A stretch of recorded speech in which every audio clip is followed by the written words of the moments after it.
Hey guys! So last time we ran the creative coding workshop, it didn't record properly, unfortunately. That's okay, I'm re-recording it now. So welcome.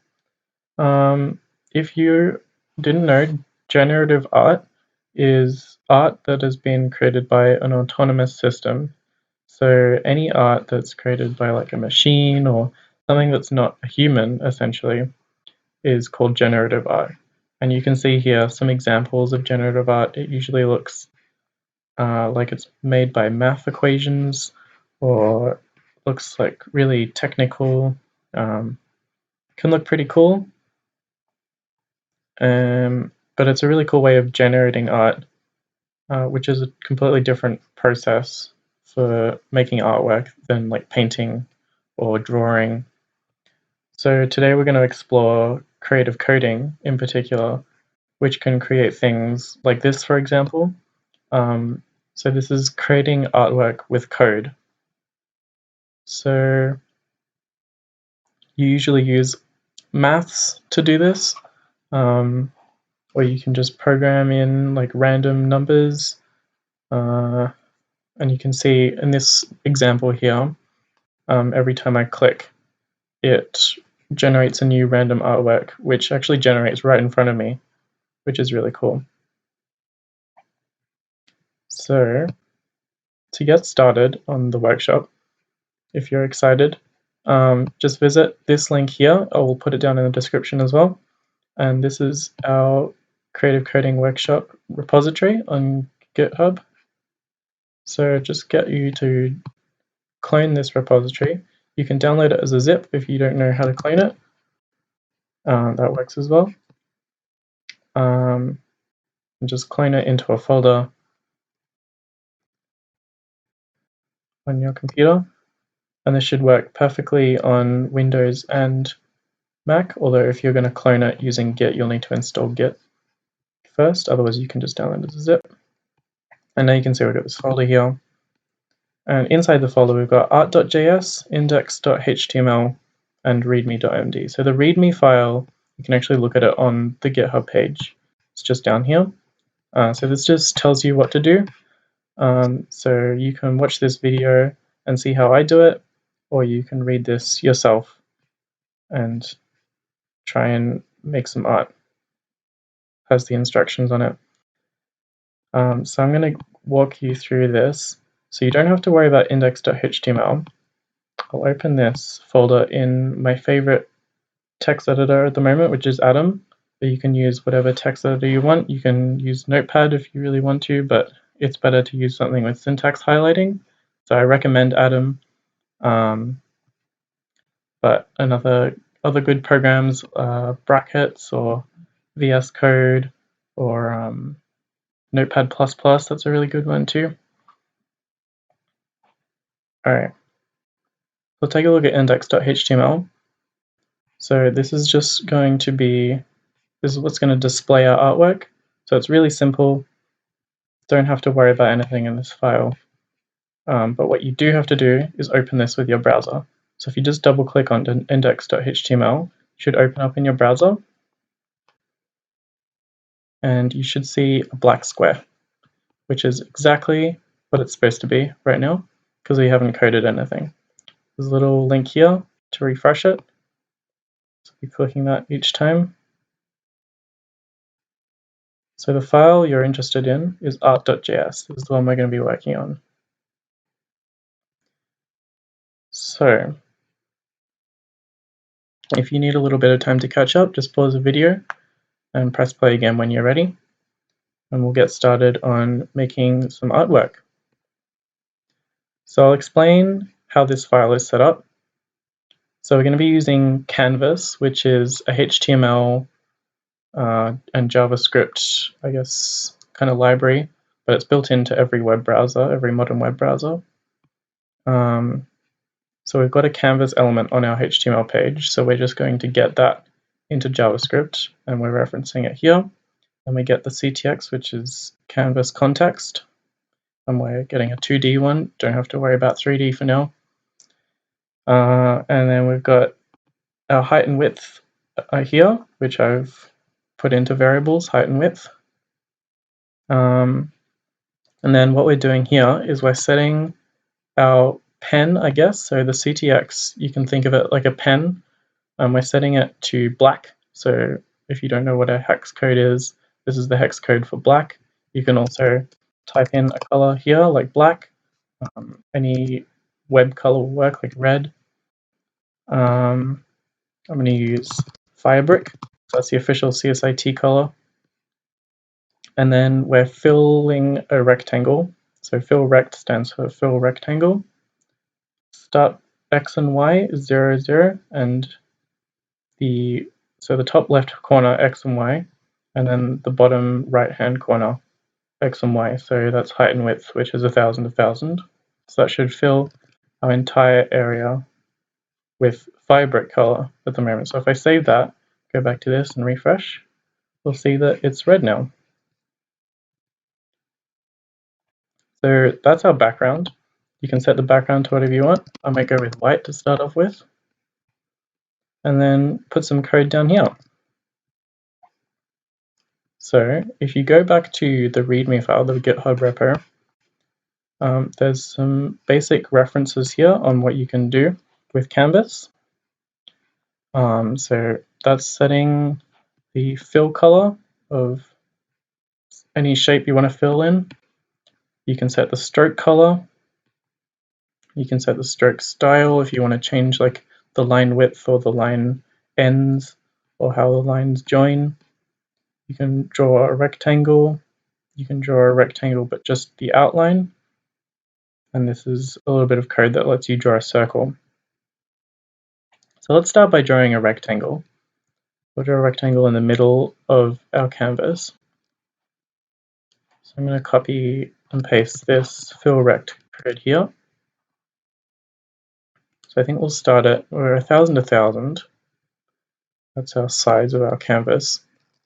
Let's just start at 50, 50, and we'll go to 100, 100. So this will be a 50 by 50 pixel square. And don't forget we need to set our fill style before we do this, or this will be the same color as our background. So I'll set this to blue. Let's take a look at this. Great, so we've got a white background and a little square here that's 50 by 50 pixels. Actually, this might be the height and width. Okay, it's 100 by 100 pixels. Sorry, so fill rect is the start X and Y, and then the height and the width of the rectangle. All right, so we can start to see how you might be able to create art using this. Now you could just manually code in all the little shapes and squares and circles and lines you want to create your own beautiful artwork, but this is all about creative coding and generative artwork. So I'm going to chuck a for loop in here, which will let us repeat over this code any amount of times that we want. So let's run it 10 times.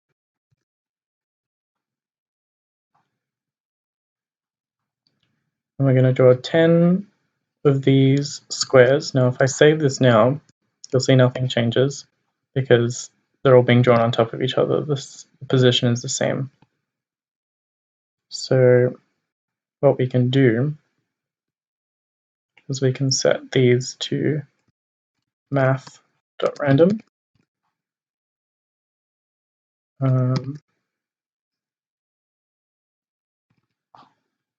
Let's try this. So math.random will give us a random number between 0 and 1. Okay, so they're all clumped up pretty much because I just times it by 100. So that just gives us a number between 0 and 10, I believe. Let's try timing it by 1,000. Okay, so now you can see our 10 squares are in a random position every time we refresh our artwork, which is pretty cool. Start to get some cool shapes emerging, but it still looks pretty boring, right? So I think what we'll do is we'll try and change our color as well. All right, so what we can do is use the HSL color standard color format. So that stands for hue, saturation, lightness. So hue is a number between 0 and 360 all across the color spectrum. So for example, if I just did 0, set our saturation to 50%, lightness to 100%. They should all be red unless I got it wrong there. Okay, this one needs to be 100%. I'll set it to 50.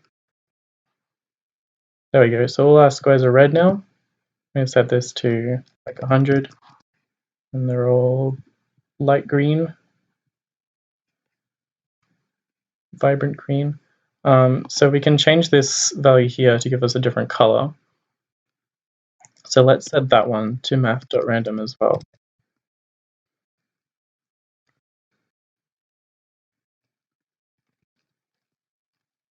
I'm going to times that by 360. So now each of our squares is a random color, which is exciting. And we can play around with these values as well. So I can set the lightness maybe to like 80%. We should get some more pastel looking colors. And we've only got 10 squares going here, but I can increase this to 100.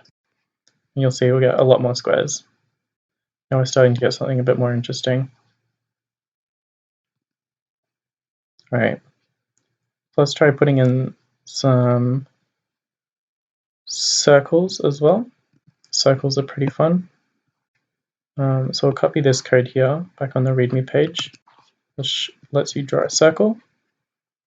So there's no formula for drawing a circle already in Canvas, so you've got to draw an arc and use a bit of maths to draw a circle. So say we want the diameter of our circle to be 50, and the x and y, let's leave it at x and y for now. I'm going to put this inside a for loop too. Cut this one.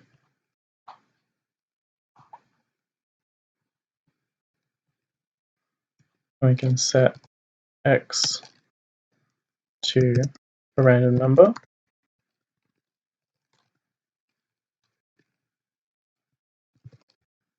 And y to a random number as well. And this will be doing the same thing that we did up here with the rectangles, except I'm using width and height because we've already got them defined up here. And that way, if we change these, the circles won't go off the screen. All right, let's see what happens now. Oh, so lots of circles, 100 circles to be precise. But they're all the same color. That's okay. That's because we forgot to set our fill style. So they're using the last fill style of the last rectangle that was drawn. Let's set a fill style as well. Random fill style, random color. Okay, now we've got lots of cool random colored circles on top of our squares. Make these slightly different shades. There we go, some dark circles. So starting to get an interesting artwork going here. Now, you can play around with this as much as you want. You can add all sorts of crazy maths. This is using JavaScript. So if you look up anything you want to know in JavaScript, I'm sure you'll be able to find how to draw any shape you can think of. And I've linked the Mozilla developer Canvas reference down the bottom here of the README. So this page has essentially the same sort of stuff I put in before, but it'll have the rest of the things you can do with Canvas and some examples. So you can draw text in the Canvas, lines, set fonts, patterns, you can do gradients, you can blur things. Possibilities really are quite endless. And some simple for loops can make some interesting artworks. which is really cool. So if you come across an artwork that you like, you can also right click on this and save the image, and it will just download it to your computer.